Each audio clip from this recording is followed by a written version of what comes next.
Shalom. Selamat pagi Bapak Ibu yang terkasih di dalam Tuhan.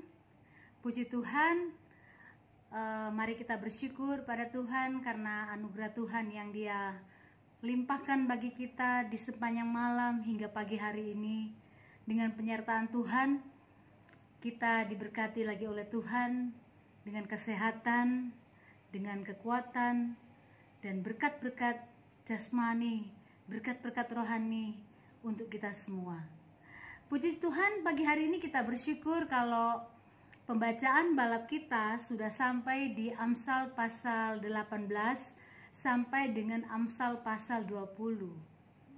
Dan renungan firman Tuhan pagi hari ini saya akan ambil di dalam Amsal pasal yang ke-19 ayat 22 sampai 23. Demikian bunyi firman Tuhan. Sifat yang diinginkan pada seseorang ialah kesetiaannya. Lebih baik orang miskin daripada seorang pembohong. Takut akan Tuhan mendatangkan hidup, maka orang bermalam dengan puas tanpa ditimpa malapetaka.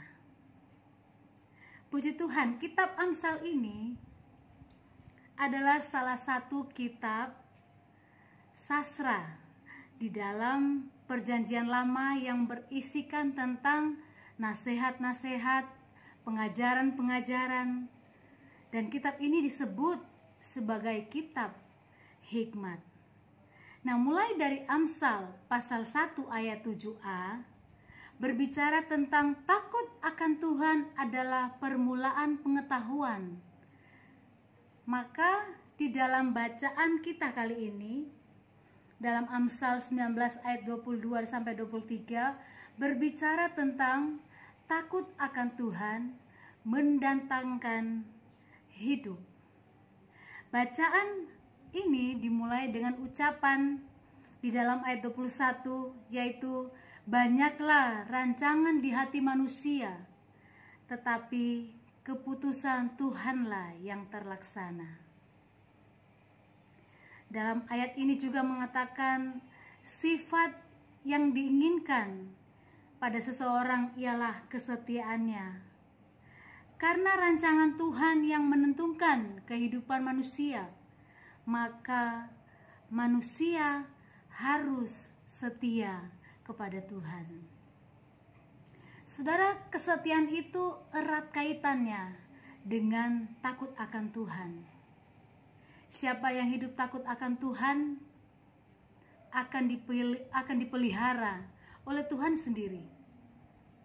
Nah, takut akan Tuhan mendatangkan hidup. Di dalam ayat 23 ini, maka orang bermalam dengan puas tanpa ditimpa malapetaka.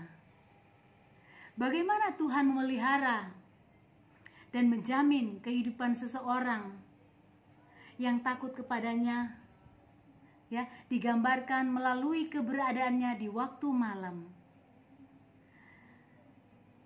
Dalam ayat ini mengatakan pada waktu malam, tepatnya di saat seseorang tidur, manusia tidak dapat bertindak apapun untuk dirinya.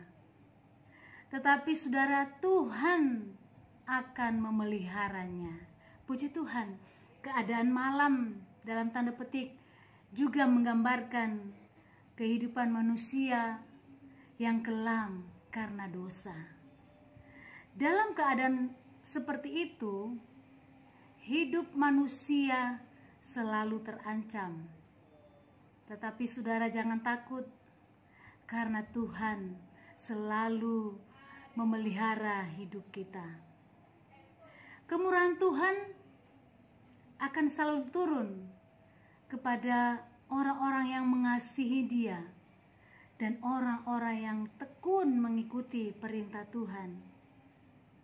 Demikian sikap takut akan Tuhan pun akan mendatangkan berbagai macam berkat di dalam hidup kita. Sepanjang kitab Amsal kita bisa mendapatkan berbagai bentuk kemurahan Tuhan yang dicurahkan kepada siapapun yang menerapkan firman Tuhan ini. Dan saudara, ada begitu banyak yang dijanjikan Tuhan kepada kita semua orang-orang yang takut akan Dia. Ya, banyak janji-janji Tuhan yang Dia berikan bagi kita. Ada beberapa di antaranya, saudara. Yang pertama, memperpanjang umur dalam Amsal 1 ayat 7. Yang kedua, ketenteraman dan perlindungan dalam Amsal 14 ayat 26. Yang ketiga, orang yang takut akan Tuhan terhindar dari jerat maut. Yang keempat, orang yang takut akan Tuhan membuat kita mampu menjauhi kejahatan. Dan ada lagi, orang yang takut akan Tuhan, dia dijanjikan kekayaan, kehormatan, dan kehidupan. Satu lagi, orang yang takut akan Tuhan, dia menjadi teladan bagi banyak orang. Puji nama Tuhan. Dan banyak hal yang Tuhan janjikan bagi kita jikalau kita menjadi orang yang takut akan Tuhan dan menuruti setiap perintah Tuhan. Mari kita terapkan prinsip hidup takut akan Tuhan ini mulai dari sekarang. Dan marilah kita muliakan Tuhan dengan segala sesuatu yang kita perbuat. Puji nama Tuhan, kiranya berkat Tuhan dilimpahkan bagi kita di sepanjang aktivitas kita di hari ini. Tuhan Yesus memberkati.